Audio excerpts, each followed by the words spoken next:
Well, everyone and their mother has been playing Elden Ring lately, and I am not immune to its effects because Elden Ring is finally launched!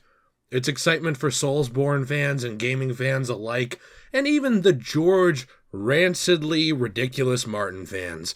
But I gotta say, I've been playing through this game over on our Let's Play channel, Degenerate Plays. Nate and I have been playing through it, having a really fun time. So if you are so inclined, we'd love to have you over there and check it out. I believe the first two parts are now up.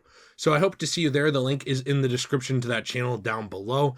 I wanted to talk a little bit about Elden Ring, just kind of some first impressions and things that I've been thinking playing the game. Now, it's worth noting I am only a few hours into the game, and most of the time that I've played the game, I have spent exploring. Now, this is something I love about the Soulsborne games, but this one kind of takes it to a different level.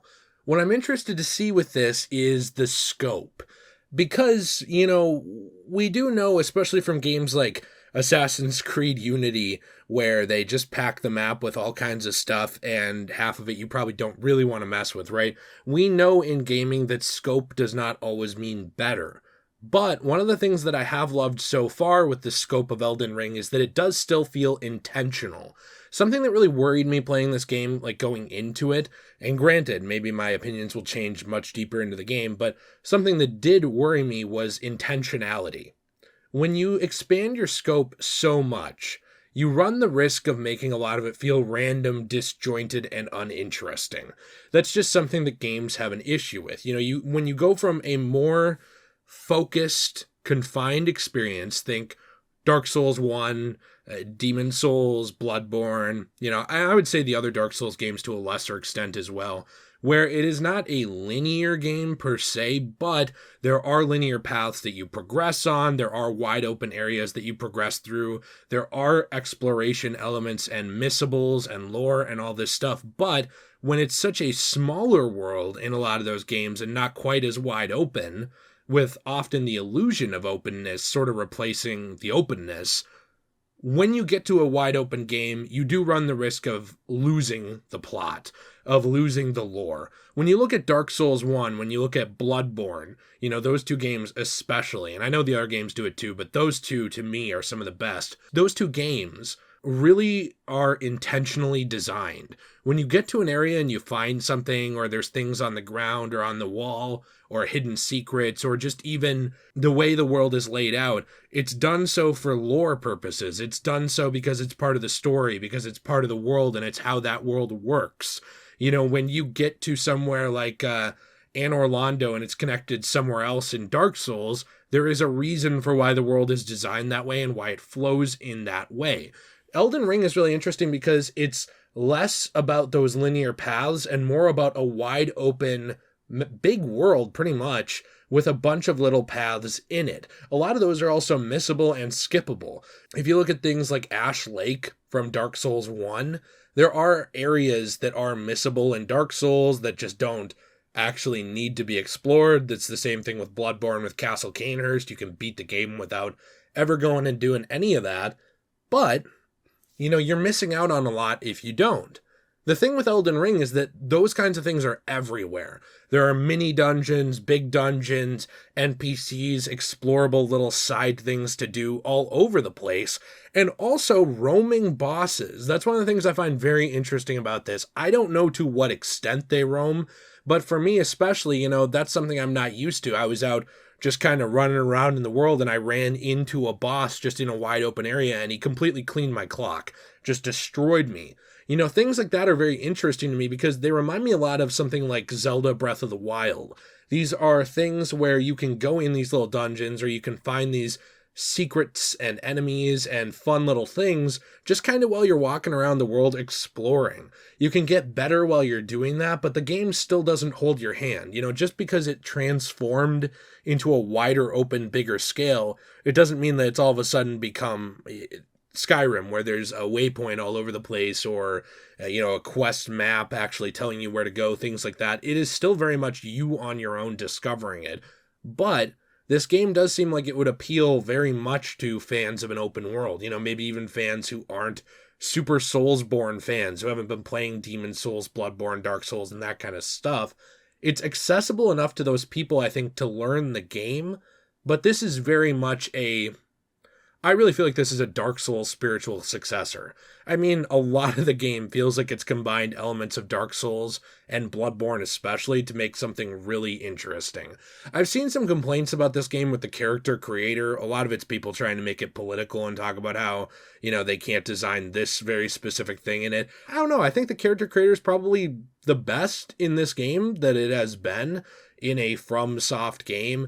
I remember it started getting better around the time of Dark Souls 2. It was pretty piss poor in Demon Souls 1 and Dark Souls 1, but it actually started getting better around the time of Dark Souls 2, Bloodborne 3, and now this game and Demon Souls Remake. So I actually really like the character creator, although I also think it's something where I don't take it as seriously as some people. When I'm playing games with my wife, she will very meticulously help me design these characters, and I have a lot of fun with that. But when I'm playing them on my own just to kind of have fun, I end up with characters like my Chad-like creation of a man, Norma Skok, who actually is pretty much just the actual Chad meme in terms of chin width. This guy is like Kronk on steroids. So when I'm playing these games, I'm not really looking at it from a perspective of, man, I have to be able to make someone who's 12% Nigerian, 3% Norwegian, and 72% Native American or whatever. Like, I'm just not looking at it like that. It's like, hey, what kind of fun thing can I make with this? Because, it's a video game. I'm here to have, fun. And that's kind of my goal with this. So I've seen, I guess, criticisms of that. I'd call them more nitpicks and people trying to get mad at this game. I don't really see it. I don't really see anything to be super upset about. Now, while playing this game, one thing that I've had a lot of fun with is just finding new areas and actually looking around in these optional dungeons and messing around and finding new weapons and things like that. I guess the one thing that I would say doesn't concern me at all, but has me kind of questioning the world a little bit, is I almost wonder a little bit why they went the direction of a whole new game. I have no problem with it. I think it's really awesome, and it's always cool to get a new universe, new world, not beholden to old lore and stuff like that. But with how good this game is, I am kind of wondering, will we ever get to see, some more sequels from them? Things like the Bloodborne sequel that has been rumored pretty much forever. Very easy to do, by the way, if you know the lore of the Hunter's Dream and all that stuff. It's very cyclical, kind of like Dark Souls, or even something like Demon Souls, where it was very much left open to return to, especially with the Great Old One and stuff like that. The way I'm kind of feeling about this game is two-pronged. First off, I'm very happy that this game was made because it's extremely fun, very interesting. It is very, very much Dark Souls-y. This is not a massive divergence from it, and it has fun mechanics like the horse and all kinds of other stuff that I love. And I'm also glad that this game was made because it is multi-platform. It is able to be played on whatever you want, Xbox and PlayStation. Nobody has like a monopoly on this game, and I like that. However, it also has me kind of wondering if we'll get to see some of the old From Software products again as well at some point. Things like Bloodborne, things like Demon Souls. That's kind of the stuff that I'm hoping for eventually. And it's not because I'm a PlayStation fanboy or something like that. In fact, I probably spend far more of my time on my Xbox Series X playing older games than I do playing new games like this. But it's because I want to go back to those really, really interesting and lore-rich, intentional worlds. It's something that really impresses me about Elden Ring is that they're still able to, from the point I'm at least, maintain that. And I'm really excited to see the rest of the game and keep playing it. And I'm excited to play it with you guys over on the Let's Play channel, Degenerate Plays. So I hope you will check that out. We are trying to grow that. We are trying to grow this channel more. We have hit 101,000 subscribers, so thank you very much for that. We'll have a very special video, I believe, hopefully tomorrow, kind of talking about that and going through some health update stuff because I recently went back to the hospital, got some stuff done, and I do want to talk to you about that since the results are finally coming in. So I hope to see you, I believe, tomorrow on the main channel for that, and I hope to see you over on Degenerate Plays playing through Elden Ring with you, because it's very fun. It's really an awesome game. I love the lore, I love the world, and it's just incredible. I keep thinking about this game, and I'm just thinking like, man, what if they made like a Lord of the Rings game at some point or something like that too? Because they've proven they can do that sort of stuff, even though I don't expect them to ever do a licensed game like that. But I don't know. I digress. I'm going off topic.